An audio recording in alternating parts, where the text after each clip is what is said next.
Hi everyone, in this video I will introduce the simple future tense. So are you ready? Let's start. The simple future tense is a verb used to refer to an action that will happen in the future. Okay? It refers to an action that will happen in the future.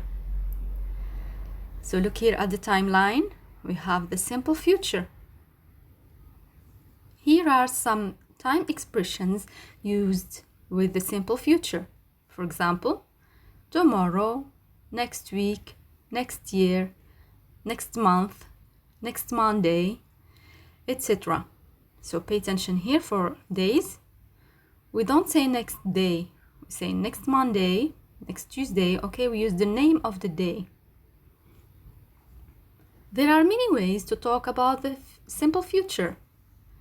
Here I will introduce will, shall, be going to. The future with will. The affirmative form. Here we have the structure, subject plus will or l, the contracted form or the short form of will, plus the main verb. The main verb could be a regular or irregular verb. It doesn't matter because the main verb stands in the infinitive. For example, they will or they'll travel. He will or he'll travel or he'll go. He will or he'll go. The affirmative form for the rest of the subjects. I will travel or I'll travel. You will travel or you'll travel. He, she, it will travel or will travel. We, you, they will travel or we, you, they'll travel. Will and ill, what is the difference? Will is a modal auxiliary verb. Will is used in academic writing and informal speaking. Okay, please pay attention. For ill or apostrophe double L is the contracted form of will. Okay, so ill is used only in speaking informally. Okay, between friends. Okay. So it is used only in speaking informally. The negative form using will, the structure is subject plus will not or won't plus the main verb. Won't is the contracted form of will plus not. For example, they will not travel tomorrow or they won't travel tomorrow. Okay, so tomorrow is the time expression in future and travel is in the infinitive. Okay, will not is won't, the contracted form. The negative form, I, you, he, she, it, we, you, they, plus will not or won't, plus the main verb travel. So will not is formal. Okay, it is used in academic writing or in formal speaking.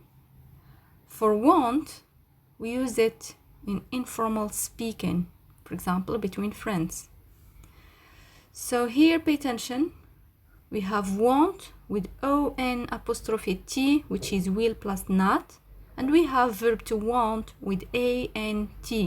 They have the same pronunciation but different meanings. So please don't confuse between them. The interrogative form using will. Will is the modal auxiliary verb plus subject plus the main verb plus the question mark. For example, will they travel? Will they travel? Will I travel? Will you travel? Will he, she, it travel? Will we, you, they travel? Okay, so here we use will, whatever the subject is. Yes, no answers. Will they travel tomorrow? Will they travel tomorrow? The answers: yes, they will. No, they won't. Okay. The future with shall.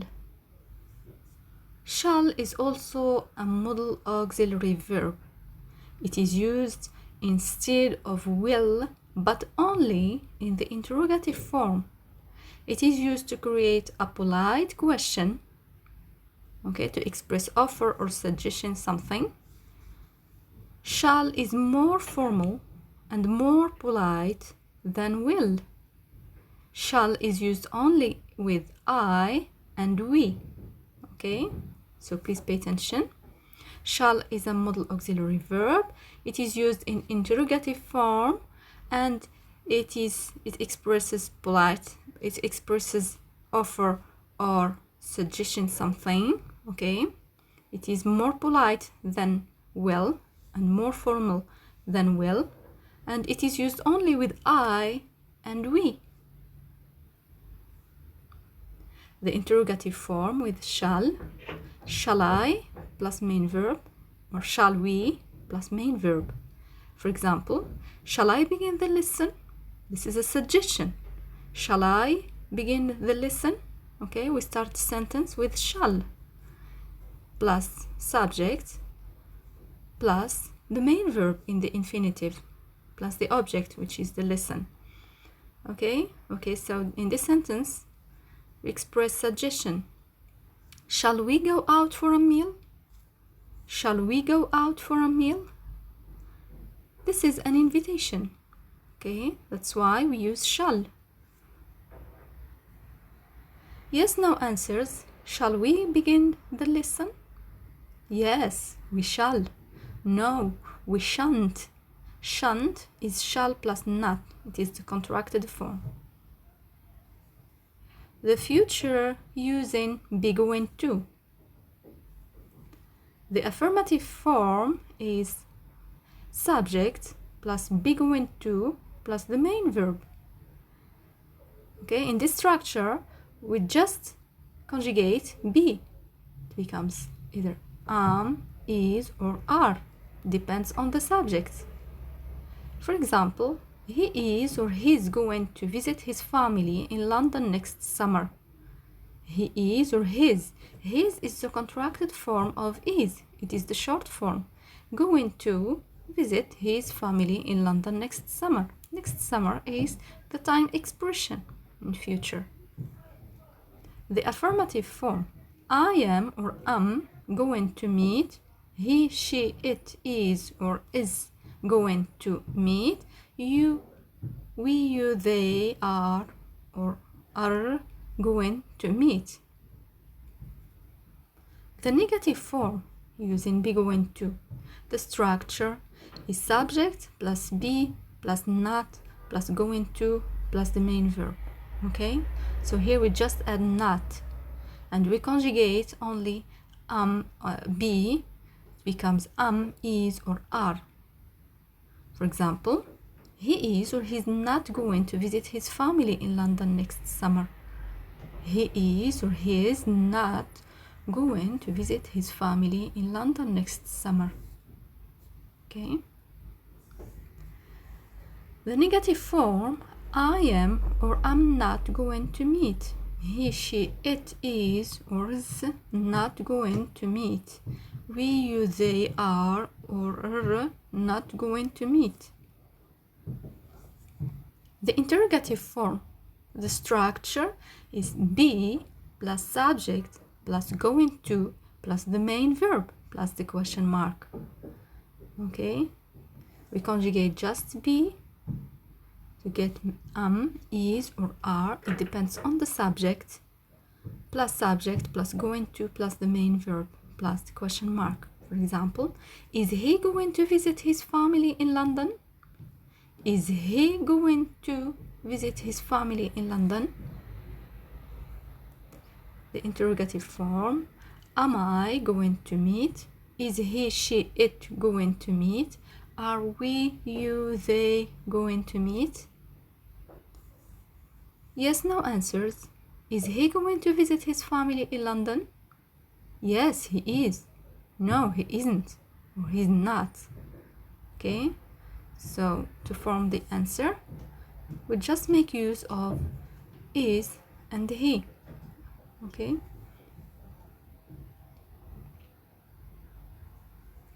Usages of will. The first one, will is used in informal situation. Will is used in formal situation. For example, the ceremony will begin at 4 o'clock. The ceremony will begin at 4 o'clock. The second usage, make requests and invitations. For the request, will you pass me the salt, please? This is a request. Will you pass me the salt, please? For the invitation, we have, will you come for lunch on Friday? Will you come for lunch on Friday? Okay. The third use, give commands and threats. Will you be quiet, please? This is a command. Will you be quiet, please? Stop doing that or I'll call the police. This is a threat. Stop doing that or I'll call the police. The fourth usage, to express promises. For example, I will help you with your homework tomorrow.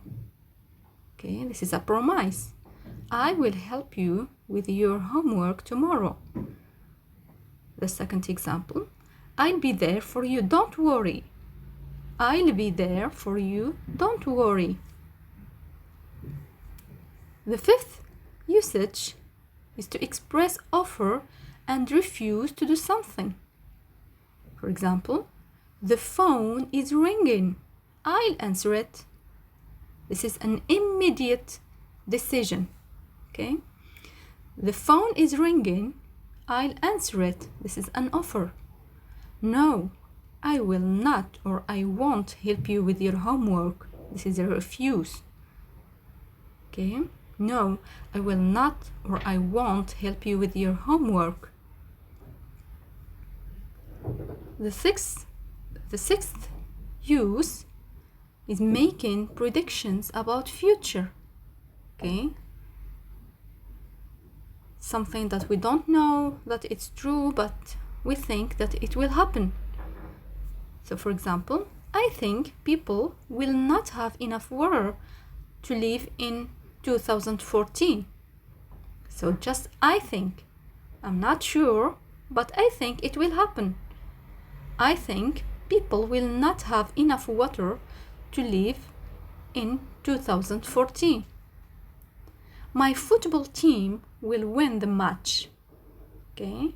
My football team will win the match. So I think that it will happen, but I'm not sure. Usages of big win to. Big win to is used to talk about the future plans. Okay, something planned is used to talk about the future plans. Also, it is used to speak and write informally.